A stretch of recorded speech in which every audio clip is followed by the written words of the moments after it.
यदा यदा हि धर्मस्य ग्लानिर्भवति भारत अभ्युत्थानं धर्मस्य तदात्मानं सुजाम्यं परित्राणाय साधूनां विनाश्य दुष्कृतं धर्म संस्थापनार्थाय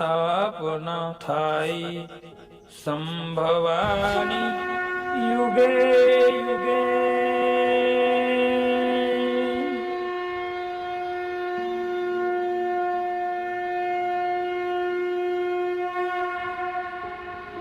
अध्याय 1 अर्जुन विषाद योग भगवद गीता का उपदेश। एक ही वंश के दो परिवारों के चचेरे भाइयों कौरव और पांडवों के मध्य हुए महाभारत के युद्ध की रणभूमि पर दिया गया। इस पुस्तक के परिचय से संबंधित प्रारंभिक पृष्ठों में उल्लिखित गीता का परिवेश खंड में उन घटनाओं का विस्तृत रूप से वर्णन किया गया है जिनके कारण यह महायुद्ध हुआ। भगवद गीता का प्रकटीकरण राजा धृतराष्ट्र और उसके मंत्री संजय के बीच हुए वार्तालाप से आरंभ होता है। क्योंकि धृतराष्ट्र नेत्रहीन था, इसलिए वह व्यक्तिगत रूप से युद्ध में उपस्थित नहीं हो सका। संजय उसे युद्ध भूमि पर घट रही घटनाओं का पूर्ण सजीव विवरण सुना रहा था। संजय महाभारत के प्रख्यात रचयिता वेदव्यास का शिष्य था। ऋषि वेदव्यास ऐसी चमत्कारिक शक्ति से संपन्न थे जिससे वह दूर दूर तक घट रही घटनाओं को प्रत्यक्ष रूप से देखने में समर्थ थे। अपने गुरु की अनुकंपा से संजय ने भी दूरदृष्टि की दिव्य चमत्कारिक शक्ति प्राप्त की थी। इस प्रकार से वह युद्ध भूमि में घटित सभी घटनाओं को दूर से देख सका। धृतराष्ट्र ने कहा, हे संजय, कुरुक्षेत्र की पवित्र भूमि पर युद्ध करने की इच्छा से एकत्रित होने के पश्चात मेरे और पांडु पुत्रों ने क्या किया?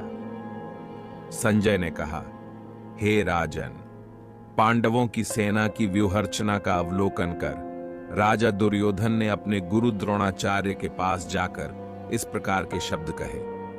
दुर्योधन ने कहा, पूज्य आचार्य, पांडु पुत्रों की विशाल सेना का अवलोकन करें जिसे आपके द्वारा प्रशिक्षित बुद्धिमान शिष्य द्रुपद के पुत्र ने कुशलतापूर्वक युद्ध करने के लिए सुव्यवस्थित किया है।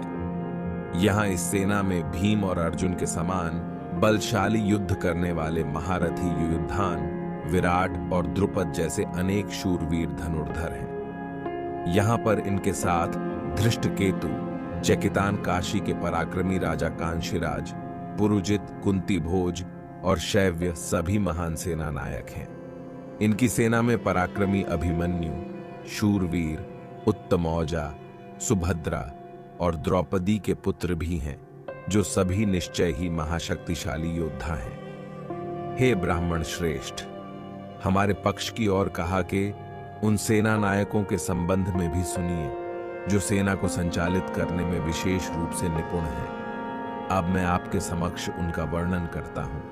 इस सेना में सदा विजयी रहने वाले आपके समान भीष्म, कर्ण, कृपाचार्य, अश्वत्थामा, विकर्ण तथा सोमदत्त का पुत्र भूरिश्रवा आदि महापराक्रमी योद्धा हैं, जो युद्ध में सदा विजेता रहे हैं। यहाँ हमारे पक्ष में अन्य अनेक महायोद्धा भी हैं, जो मेरे लिए अपने जीवन का बलिदान करने के लिए तत्पर हैं। वे युद्ध कौशल में पूर्णतया निपुण और विविध प्रकार के शस्त्रों से सुसज्जित हैं। हमारी शक्ति असीमित है और हम सब महान सेना नायक भीष्म पितामह के नेतृत्व में पूरी तरह से संरक्षित हैं, जबकि पांडवों की सेना की शक्ति भीम द्वारा भली भांति रक्षित होने के पश्चात भी सीमित है। परमात्मा श्री कृष्ण ने कहा, मेरे प्रिय अर्जुन, इस संकट की घड़ी में तुम्हारे भीतर यह विमोह कैसे उत्पन्न हुआ? यह सम्माननीय लोगों के अनुकूल नहीं है। इससे उच्च लोगों की प्राप्ति नहीं होती, किंतु अपयश प्राप्त होता है। हे पार्थ, अपने भीतर इस प्रकार की नपुंसकता का भाव लाना तुम्हें शोभा नहीं देता। हे शत्रु विजेता, हृदय की तुच्छ दुर्बलता का त्याग करो और युद्ध के लिए तैयार हो जाओ। अर्जुन ने कहा, हे मधुसूदन, हे शत्रुओं के दमन करता, मैं युद्ध भूमि में कैसे भीष्म और द्रोणाचार्य जैसे महापुरुषों पर बाण चला सकता हूं जो मेरे लिए परम पूजनीय है। ऐसे आदरणीय महापुरुष जो मेरे गुरुजन हैं को मारकर सुखपूर्वक जीवन व्यतीत करने की अपेक्षा तो भीख मांगकर इस संसार में जीवन निर्वाह करना अधिक श्रेयस्कर है। यदि हम उन्हें मारते हैं तो उसके परिणाम स्वरूप हम जिस संपत्ति और सुखों का भोग करेंगे वे रक्तरंजित होंगे। हम यह भी नहीं जानते कि इस युद्ध का परिणाम हमारे लिए किस प्रकार से श्रेयस्कर होगा, उन पर विजय पाकर या उनसे पराजित होकर। यद्यपि उन्होंने धृतराष्ट्र का पक्ष लिया है और अब वे युद्ध भूमि में हमारे सम्मुख खड़े हैं, तथापि उनको मारकर हमारी जीवित रहने की कोई इच्छा नहीं होगी। मैं किंकर्तव्य विमूढ़ हो गया हूं और गहन चिंता में डूबकर कायरता दिखा रहा हूं।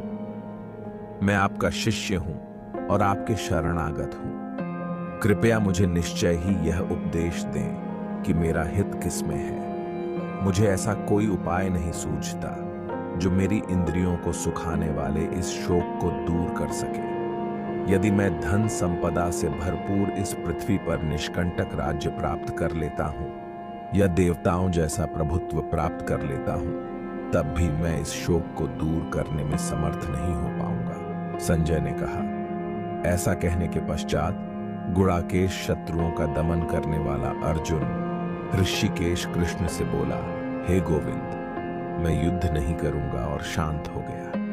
हे भरतवंशी धृतराष्ट्र। तत्पश्चात दोनों पक्षों की सेनाओं के मध्य शोककुल अर्जुन से कृष्ण ने प्रसन्न होते हुए ये वचन कहे। परम भगवान ने कहा, तुम विद्वतापूर्ण वचन कहकर भी उनके लिए शोक कर रहे हो जो शोक के पात्र नहीं है। बुद्धिमान पुरुष न तो जीवित प्राणी के लिए शोक करते हैं और न ही मृत के लिए। ऐसा कोई समय नहीं था कि जब मैं नहीं था या तुम नहीं थे और ये सभी राजा न रहे हों, और ऐसा भी नहीं है कि भविष्य में हम सब नहीं रहेंगे। जैसे देहधारी आत्मा इस शरीर में बाल्यावस्था से तरुणावस्था और वृद्धावस्था की ओर निरंतर अग्रसर होती है, वैसे ही मृत्यु के समय आत्मा दूसरे शरीर में चली जाती है। बुद्धिमान मनुष्य ऐसे परिवर्तन से मोहित नहीं होते। हे कुंती पुत्र, इंद्रिय और उसके विषयों के संपर्क से उत्पन्न सुख तथा दुख का अनुभव क्षणभंगुर है। ये स्थायी न होकर सर्दी तथा गर्मी की ऋतुओं के आने जाने के समान है। हे भरतवंशी, मनुष्य को चाहिए कि वह विचलित हुए बिना उनको सहन करना सीखे। हे पुरुषों में श्रेष्ठ अर्जुन, जो मनुष्य सुख तथा दुख में विचलित नहीं होता और इन दोनों परिस्थितियों में स्थिर रहता है, वह वास्तव में मुक्ति का पात्र है।